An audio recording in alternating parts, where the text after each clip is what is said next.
you agree with Stephen A? I do not agree. I think Dallas should win this game. I think Dallas will win this game. Y'all can save this clip if I end up looking stupid, but I don't think I will, simply because they're the better football team, Stephen A. I mean, first of all, offensively, yes, we're coming off of a game where a little bit disappointing. I think Dak is still coming back from that calf injury. You see him hesitating sometimes to take open rush lanes, but they are healthy. And this Washington defense, while they are much improved after an abysmal start to the season, since the Bucs game, they've mostly played pretty soft offenses, which is why they're still 31st in DVOA, which actually reflects the strength of the teams they're playing. And yes, that includes my Seahawks, who were absolutely putrid. Defensively, Taylor Heinicke's found a way to win. He's a fun quarterback, but I watch him week after week. He should be intercepted. He should have been picked sixth last week, and they should have lost. As a result, this Cowboys defense is opportunistic, and I suspect they'll find a way to take advantage of Taylor Heinicke's riskiness. Now, I'll just ask you guys this. Point me to one area on the football field in which Washington has an advantage over Dallas. I simply don't think you can, because Dallas is the better team.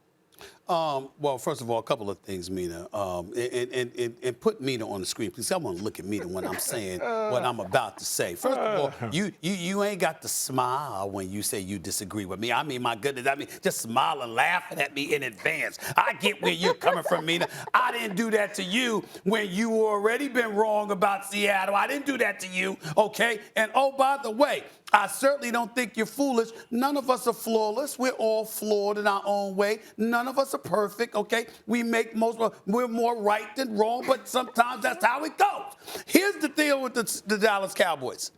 Mina, were they better than the Denver Broncos?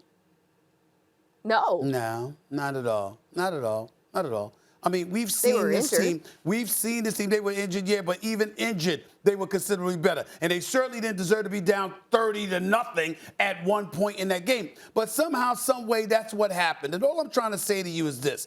When we're talking about the Cowboys here, the mistake that I believe you are making, respectfully, is that you continue to look at this team and you dissect it in a very analytical fashion. As Keyshawn highlighted earlier, you just know your analytics backwards and forwards. And I get all of that. There's nothing wrong with that. All I'm trying to say to you is this. These are the Dallas Cowboys, and they do tend to defy logic from time to time in a very bad way. And this reeks to me of one of those situations where, okay, it's week 13 we're approaching. You are 8-4 on the season. You are in the NFC least, and you still are worried about holding on to the division because a 500 team is creeping up behind you. Taylor Heinicke is completing about 68% of his passes. The brothers, I mean, he's no scrub now. He's been relatively impressive. He's not a scrub. He just should have been intercepted multiple times. I mean, Keyshawn, you saw that Raiders game. I can say that about pick I can say, this is the same Keyshawn, Derek Carr. Anytime you say Keyshawn, just say Derek Carr. Just say Derek Carr, and that'll humble him, okay? The point that I'm trying to make to you is that these kind of things, I'm not saying Washington is better than Dallas. I know Dallas is the superior team, the better team, but they're allergic to prosperity. And as the moment shines on them, they will crumble. They're not winning both games against Washington this year. They're going to lose one of these games, and I believe it's going to be at FedEx Field. That's just my belief. Well, look, here we go. Dak Prescott is 12-1 in his last 13 games against the NFC least, like you say. That says something.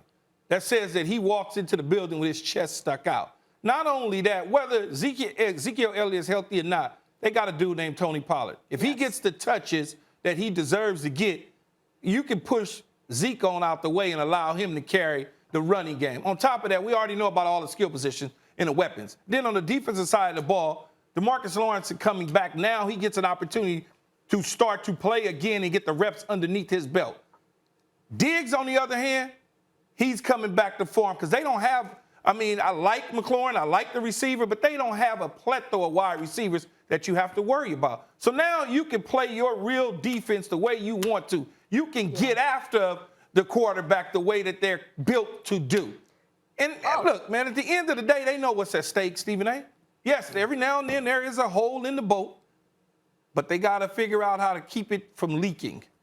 A key to your note about the pass rush, Randy Gregory, who was fantastic earlier in the season, is also going to be playing in this game, I believe. So between him, Lawrence, and Parsons, Heineke is going to be up against it. And like I said, we know those Dallas DBs love to intercept the football. But my point, Stephen A., this isn't about analytics. This isn't about numbers. I asked a simple question. Point me to one area where Washington is the better team. And not about the curse, not about the juju. I cannot. They don't have it. Nowhere. I cannot. I cannot. I've never denied that. Never once. All I tried to say to you is that somehow Dallas finds ways to lose those games. No, I don't think they're going to find a way to lose this one. Okay. They found ways to lose games that they fell asleep on. Okay. I don't think they're going to fall asleep based on the 2-game lead that they have against Washington, and they got to play them head-to-head. I don't think they're going to fall asleep on that. Okay. Quarterback's too good. Okay. Okay. All right. We'll save these we'll clips. See. We'll see. One of these clips is going to age we'll real see. badly. We'll see. We'll see. It's fluid. It's fluid. It is fluid. Until it's not. Exactly. We'll leave it there, guys. Thanks for watching ESPN on YouTube. For live streaming sports and premium content, subscribe to ESPN+.